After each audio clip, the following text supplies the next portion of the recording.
덕론 1인간은 어떻게 살아야 하는가? 이태영 저 노자도덕경 덕론 인간은 어떻게 살아야 하는가?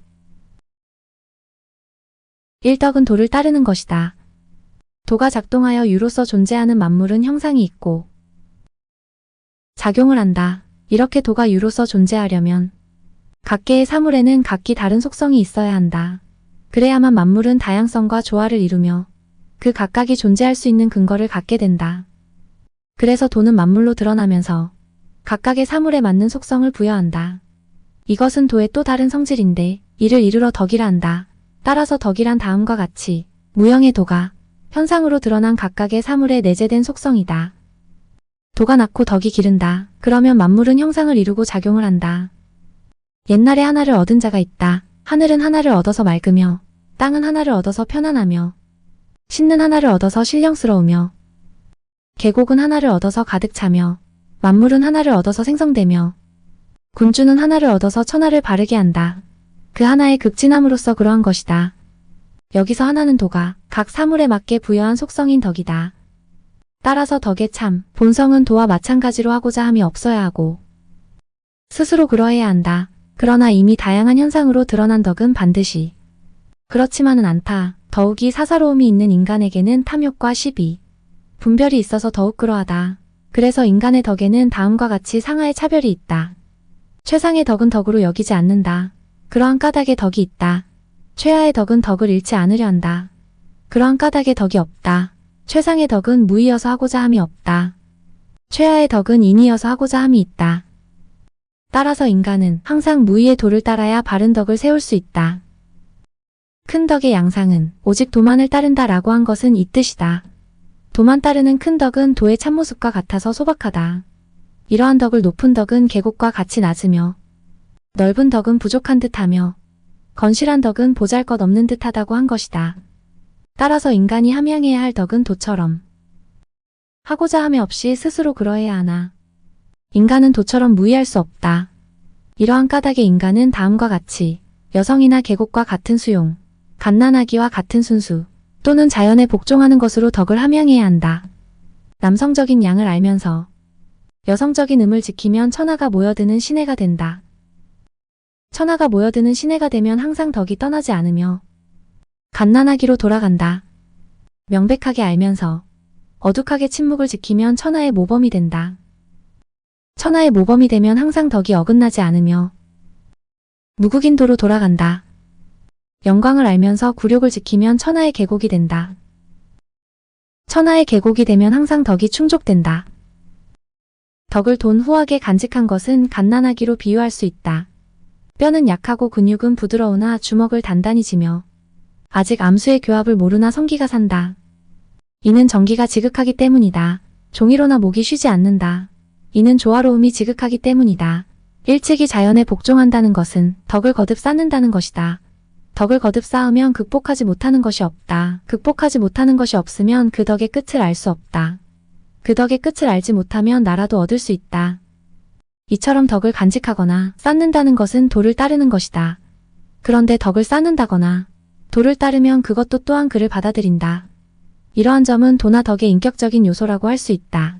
그러므로 도를 따르는 자는 도와 동화되며 덕을 따르는 자는 덕과 동화되며 도덕을 잃은 자는 무도덕과 동화된다. 도와 동화된 자는 도 또한 즐거이 그를 받아들이며 덕과 동화된 자는 덕 또한 즐거이 그를 받아들이며 무도덕과 동화된 자는 무도덕 또한 즐거이 그를 받아들인다. 이상과 같이 덕은 도가 드러난 도의 한 속성이므로 도 이외에 따로 덕을 말할 필요가 없다. 그러나 인간은 사사로와 도를 따르지 못한다. 이러한 가닥에 따로 덕을 말하고 인간이 함양해야 할 덕을 강조한다. 이렇게 덕을 강조하는 도덕경의 구성을 보면 전체적으로는 앞에 도경에서 도를 설하고 뒤에 덕경에서 그 도를 따르는 덕을 강조한다. 그러나 덕경뿐만이 아니라 도덕경의 대부분은 먼저 도를 말하고 다음에 이 도를 따르는 성인을 모델로 제시하고 있다. 이러한 형식이 이러한 까닭의 성인은 어찌어찌 한다는 내용이다. 그러나 덕이란 도를 따르는 것이기 때문에 덕경의 모든 내용은 인간이 실천해야 할 덕목이라고도 할 수 있다. 이 생명을 소중히 하여라. 인간은 도에서 생성된 존재이다. 그러므로 이 생명을 온전히 잘 간직하는 것은 최고의 덕이다. 도덕경에서는 다음과 같은 질문과 함께 도로부터 부여받은 몸을 소중히 하라고 한다. 명예와 몸 중에서 어느 것이 나와 더 절친한가? 몸과 재물 중에서 어느 것이 더 많은가? 명예와 몸과 재물을 얻고 이름 중에서 어느 것이 더 괴로운가? 물론 여기서의 대답은 자기 몸, 즉 생명이다. 이 생명 중시. 사상은 도가의 중요한 사상 가운데 하나이다. 왜냐하면 다음과 같이 내가 없다면 천하도 없기 때문이다. 어째서 큰 환란을 내 몸처럼 소중히 하여야 하는가? 나에게 큰 환란이 있는 까닭은 나에게 몸이 있기 때문이다. 나에게 몸이 없게 되면 나에게 어떤 환란이 있겠는가? 그러므로 몸을 천하보다 더 소중히 여기는 자에게 천하를 줄 수 있으며 몸을 천하보다 더 사랑하는 자에게 천하를 맡길 수 있다. 여기서 천하보다 자기 몸을 소중히 여긴다는 것은 지나친 듯하다. 더욱이 이러한 자에게 천하를 맡기거나 준다는 것은 말도 안 되는 소리다. 그러나 우주적인 관점에서 본다면 모든 산람, 안상의 각자가 자신을 보존해야 이 세계가 존재할 수 있는 것이다. 더욱이 자신이 존재하지 않거나 바로 서지 않았다면 천하가 무슨 소용이 있으며 천하 또한 바로 세울 수 있겠는가? 그러므로 자기의 생명을 가장 소중히 해야 하는 것은 지극히 당연한 도리이다. 도의 관점에서 본다면 이러한 장환이 진정한 도에 가깝다고 할 수 있다. 그러나 자기의 생명만을 중시하지는 않는다. 도덕경에서는 항상 무력이나 전쟁을 반대하며 타인의 생명도 소중히 하라고 한다. 대체로 무기는 상스럽지 않은 기구이다. 군자가 쓸 기구가 아니라 승리를 해도 좋은 것이 아니다. 승리를 좋아하는 자가 있다면 그는 살인을 좋아하는 사람이다. 살인을 좋아하는 자는 이 세상에서 뜻을 얻어 펼 수 없다. 전쟁이 끝나고 죽은 사람이 많으면 슬픔과 예천의 몸으로 울어야 한다. 전승도 상례의식으로 처리해야 한다. 생명 중시 사상과 더불어 발달한 도가 사상이 하나가 양생술이다. 즉 이 생명을 오전전이 오래 보존하려는 술법이다. 도덕경이 나타난 양생술은 다음과 같은 것들이 있다. 화려한 형색은 사람의 눈을 흐르게 하며 현란한 음악은 사람의 귀를 어둡게 하며 맛있는 음식은 사람의 입을 상하게 하며 지나친 오락은 사람의 마음을 발광시키며 귀중한 재화는 사람의 행동을 방해한다. 이러한 까닭의 성의는 정기를 간직하는 배를 위하지 정기가 새어나가는 눈을 위하지 않는다. 함부로 보지 않고 함부로 말하지 않으면 죽을 때까지 수고롭지 않다. 함부로 보고 이를 이루려고만 한다면 죽을 때까지 구제받지 못한다. 다른 사람이 가르치는 말을 나 역시 가르친다. 힘자랑하는 놈은 제명에 죽지 못한다라고 하는데 나는 이 말을 가르치며 으뜸으로 삼겠다. 그러나 육체적인 생명만을 늘리려는 짓은 천박한 것으로 여긴다. 이러한 짓은 탐욕으로 작용하여 오히려 생명을 해친다고 한다. 장수하는 사람이 열중 셋이며 단명한 사람이 열중 셋이다. 생명을 사지를 몰고 가는 사람이 또한 열중 셋이다. 도대체 왜 그런가? 생명만 두터이 하며 살기 때문이다. 백성들이 쉽게 죽는 것은 생명만 두터이 구하기 때문이다. 이 때문에 쉽게 죽는다. 대체로 생명만을 위하지 않는 자가 생명을 귀하게 여기는 자보다 현명하다. 양생술의 일종이기는 하나 도덕경에서는 매우 심오한 내단 수련법이 있다. 내단술은 다음과 같은 몇 가지 방법이 있다. 이러한 가득의 성인의 다스림은 마음은 비우게 하나 배는 채우게 하며 뜻은 약하게 하나 뼈는 강하게 한다. 내단 수련의 입장에서 보면 이는 마음에서 일어나는 욕심과 시비, 분별은 버리고 배에는 수련에 의한 진기로 가득 채우며 무엇인가 하고자 하는 의지는 적게 갖고 골수는 정기로 가득히 채워라는 의미로 이해한다. 다음의 내용은 태식과 주천공이다. 혹시는 죽지 않으며 신비한 암컷이라 한다. 이 신비한 암컷의 무는 천지의 뿌리라 한다. 호흡은 끊길 듯 이어지게 하고 기를 돌리는 것은 무리하지 않게 한다. 여기서 곡시는 배에 있는 백이다. 이것은 기를 무한히 수용하므로 신비한 암것인 현빈이라 한다. 무는 천기가 드러나 드는 코이며 천지는 인간을 소우주로 본 것으로 머리와 몸이다. 호흡은 고요히 하며 주천의 운기는 무리하지 말라는 의미이다. 주천의 원리는 만물은 음을 등에 업고 양을 안고 있으며 음양이 화합한 춘기로 조화를 이룬다 해서 찾을 수 있다. 즉 하복부에 있는 음의 정의는 등 뒤로 올리고 머리에 있는 양의 신기는 가슴과 배로 내린다는 의미이다. 인간에 있는 음양의 두시는 험과 백인데 이것은 다음과 같이 하나로 합일해야 한다고 말한다. 혼백을 실어 하나로 합일하여 떨어지지 않게 할 수 있는가? 정기를 모으고 몸을 부드럽게 하여 갓난아기처럼 될 수 있는가? 마음이라는 거울을 깨끗이 씻고 닦아 허물이 없게 할 수 있는가? 숨을 마시고 내쉬는 것을 암것처럼 고요히 할 수 있는가? 이것은 내단 수련의 하나의 수일이다. 홍과 백이 하나로 합해져요. 신과 형이 서로 의지하여 장생할 수 있다. 마음을 단전에 집중하여 혼백을 하나로 합일시켜야 한다. 그리고 마음을 깨끗이 닦아야 하는데 이는 비음을 극치에 이르게 하고 고유함을 돈독히 지켜라라고 하는 방법으로 얻을 수 있다. 위의 두 방법은 호흡과 연관된 내단법이나 다음의 방법은 주로 마음의 집중인 응시에 의한 방법이다. 작은 빛을 보는 것을 밝음이라 한다. 그 빛을 부드럽게 지키면 날로 강해지며 그 밝은 빛을 상하로 돌려야 한다. 그 빛을 단전에 벗기시키면 몸에 재앙이 남지 않는다. 이것이 영원함을 익히는 습상이라 한다. 이것은 응신에 의한 주천이다. 작은 것을 본다는 것은 눈을 감고 한 곳을 응시하는 것이다. 주로 하단전이나 상단전에 집중한다. 이 응시가 지속되는 작은 빛이 나타나는데 이것으로 추천하는 것이다. 3. 12분별을 버려라. 도의 관점에서 보면 모든 만물은 존재해야 하는 각자의 이유가 있으며 또한 모두가 그 나름대로의 존재의 가치가 있다. 더욱이 만물은 음양의 관계로 존재하기 때문에 존재하는 모든 것은 그에 대응하는 상대적인 존재가 반드시 있다. 그러므로 무엇은 옳고 무엇은 그르다는 시비의 개념은 절대적인 것이 아니다.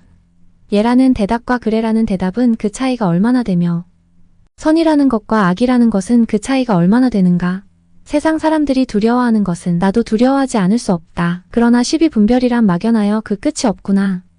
이처럼 선악 등은 절대적인 개념이 아니다. 도의 관점에서 본다면 모든 존재는 동일한 가치를 지는 것이다. 그러므로 사물에 대한 시비분별을 하지 말아야 한다. 다음은 모든 인간에 대한 시비 분별을 따난 성인의 태도이다. 이러한 까닭의 성인은 항상 사람을 잘 구제함으로 버리는 사람이 없으며 항상 물건을 잘 살렸음으로써 버리는 물건이 없다. 이것이 발견 지혜를 감춘다는 순명이다. 착한 사람을 귀하게 여기지 않고 착하지 않은 사람을 사랑하지 않으면 비록 지혜가 있다 해도 크게 미혹된 것이다. 이것이 미묘한 지혜가 필요하다는 요묘이다. 도라는 것은 만물의 심오한 근원이기 때문에 착한 사람의 보배이며 착하지 않은 사람도 간직하고 있는 것이다. 사람이 착하지 않다고 그를 버릴 수는 없다. 성인은 고정된 마음이 없어서 백성의 마음으로 마음을 쓴다. 착한 사람에게는 나는 착하게 대한다. 착하지 않은 사람에게도 나는 역시 착하게 대한다. 그래서 선을 얻는다. 진실한 사람에게는 나는 진실하게 대한다. 진실하지 않은 사람에게도 나는 역시 진실하게 대한다. 그래서 진실함을 얻는다. 이처럼 성인은 선악을 구분하지 않는다. 인간뿐만이 아니라 삼라만삭은 상대적인 요소로 구성되어 있다. 이 대립적 관계를 초월적인 입장에서 수용하는 것이 도가의 특성이다. 그래서 도덕경에서는 당시의 유가나 법가 등에서 시비, 온별을 일으키는 선악의 잣대, 성인이나 학문, 법질서 등을 다음과 같이 부정한다. 학문을 하는 것은 나날이 보태는 것이며 도를 실행하는 것은 나날이 덜어내는 것이다. 결국 또 드러내어 무의의 경지에 이른다. 성인과 지혜를 끊어버리면 백성의 이익이 100배가 되며 인과 의를 끊어버리면 백성이 효성과 자애를 극복하며 기교와 이익을 끊어버리면 도적이 있을 수 없다. 끊어버려야 할 이 셋은 인간이 꾸민 것으로 백성을 교화하기에는 부족하다. 천하에 금지하는 것이 많을수록 백성은 점점 가난해지며 조정에 용리한 인물이 많을수록 국가는 더욱 혼란해지며 인간에게 기교가 많을수록 괴이한 물건이 더욱 많아지며 법령이 뚜렷하게 드러날수록 도적은 더욱 많아진다. 도를 잃은 후에 덕이 있게 되며 덕을 잃은 후에 인을 잃은 후에 의가 있게 되며 의를 잃은 후에 예가 있게 된다. 대체로 예라는 것은 충성의 신의가 얇다는 것이므로 환란의 우두머리이다. 이렇게 학문과 지혜를 끊고 시비분별을 일으키지 않아야 한다. 그러할 때 무의의 심오한 경지에 이르고 도를 따르게 된다. 이러한 경지는 다한 것 같다고 한다. 나만 홀로 단박하구나. 아무런 조짐이 없기는 아직 웃지도 못하는 갓난아이와 같으며 나른하게 늘어지기는 돌아갈 것도 없는 듯하다. 세상 사람들은 모두 여유가 있으나 나만 홀로 다 잃은 듯하며 나는 어리석은 사람의 마음 같아서 흐릿하고 흐릿하다. 세상 사람들은 밝고 밝거나 나만 홀로 어둡고 어두우며 세상 사람들은 살피고 살피나 나만 홀로 흐리멍덩하고 흐리멍덩하다. 그러나 아득히 넓기는 바다와 같고 위로 떠오르기는 멈출 곳이 없는 듯하다. 세상 사람들은 유능한데 나만 홀로 우둔하고 촌스럽다. 그러나 나만 홀로 다른 사람과 다르게 만물을 먹여 키우는 어머니인 도를 귀하게 여긴다. 갓난아기 또는 어리석고 멍청한 듯한 이 경지는 무의에 이른 것을 상징한다. 이러한 무의의 경지는 바보와 같은 상태가 아니라 도를 깨달아서 아득히 넓고 높은 밝은 지혜의 상태이다. 이러할 때 다음과 같은 성인의 경지에 이른다. 문 밖으로 나가지 않아도 천하를 알며 창밖을 내다보지 않아도 천도를 안다.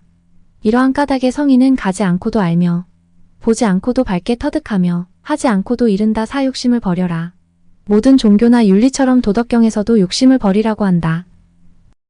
욕심으로 채워놓은 것은 곧 잃게 될 뿐만이 아니라 욕심은 모든 혼란의 근원이기 때문이다. 이 점에 대해 다음과 같이 말하고 있다. 계속해서 채우기만 하는 것은 차라리 교만되는 것만 못하며 새를 두들겨서 날카롭게만 하면 그것을 오래 보존할 수 없으며 금과 옥이 집안에 가득하면 그것을 잘 지킬 수 없다.